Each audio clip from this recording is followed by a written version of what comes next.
kami mengambil posisi dan berjuang di Panselnas untuk bagi guru-guru yang sudah lolos passing grade tapi belum dapat formasi, kita ingin dia tidak harus tes lagi, pada saat formasinya keluar dia langsung dapat.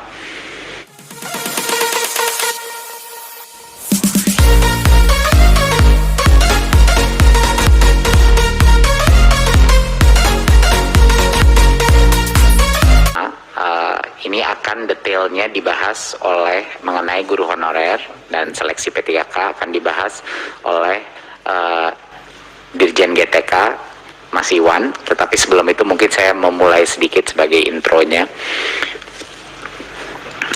Saya rasa masyarakat juga harus mengetahui bahwa kita punya undang-undang ASN yang mengunci dua hal dalam rekrutmen P3K ini. Yang pertama, undang-undang ASN itu mengunci bahwa baik dari pihak swasta maupun negeri harus diberikan kesempatan untuk masuk dalam seleksi guru. Jadi itu hal yang dikunci oleh undang-undang.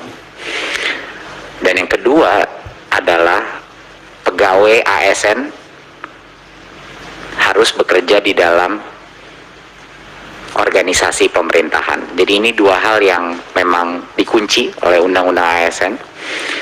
Tetapi saya mengerti bahwa ada dua isu besar. Satu isu yang terbesar adalah beberapa guru yang tentunya yang lolos passing grade tapi tidak formasi.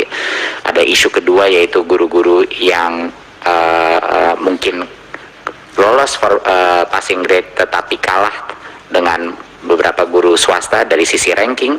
Dan yang ketiga adalah isu beberapa yayasan yang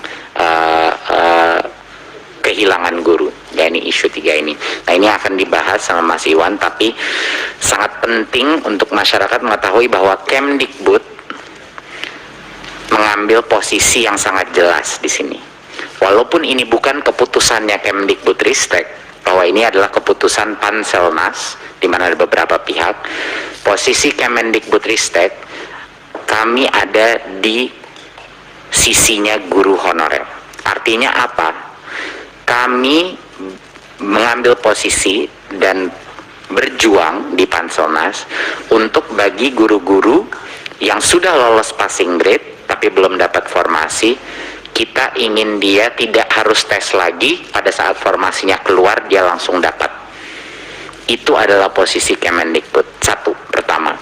Jadinya guru-guru honorer di luar, para organisasi-organisasi harus menyadari bahwa Kemdikbud ada di sisi mereka, dan kami sedang berjuang setiap hari untuk meyakinkan perubahan, sehingga perubahan Permen Pan-RB, sehingga proses seleksinya itu bisa pada saat guru itu sudah lolos passing grade, kita ingin dia langsung, dan formasinya terbuka, dia langsung dapat dan tidak perlu mengikuti tes lagi, ya. Itu yang pertama. Kita mengambil posisi yang sangat jelas untuk membela hak guru yang sudah lolos passing grade tetapi belum dapat formasi. Kedua, kami mengambil posisi yang sangat jelas juga, kami sedang memperjuangkan bahwa seluruh proses rekrutmen ini kami ingin pastikan memaksimalkan afirmasi dalam bentuk apa? Afirmasi dalam bentuk kesempatan terbesar dan prioritas bagi guru di sekolah induknya. Itu adalah perjuangan kedua kita untuk memastikan dan memaksimalkan bahwa kita memberikan kesempatan terbesar dahulu bagi guru-guru honorer di sekolah-sekolah negeri di sekolah induknya dia, sehingga dia bisa mendapatkan kesempatan terbesar.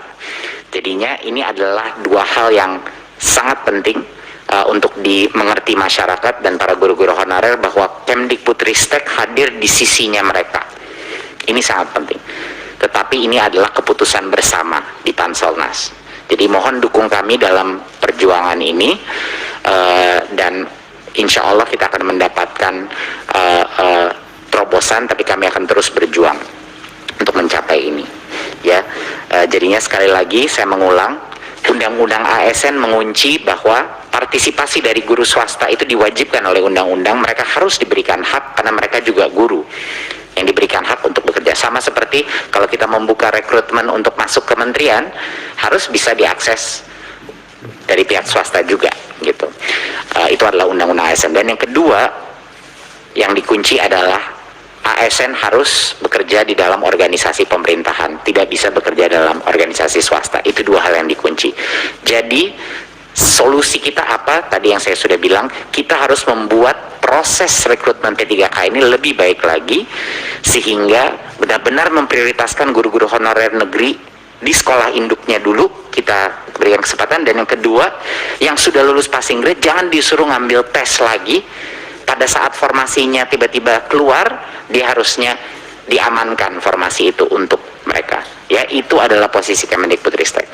Poin saya terakhir sebelum saya berikan kepada Dirjen GTK adalah, Bapak Ibu, di tengah berbagai macam aspirasi dari masyarakat, janganlah kita lupa satu hal dan satu angka yang luar biasa.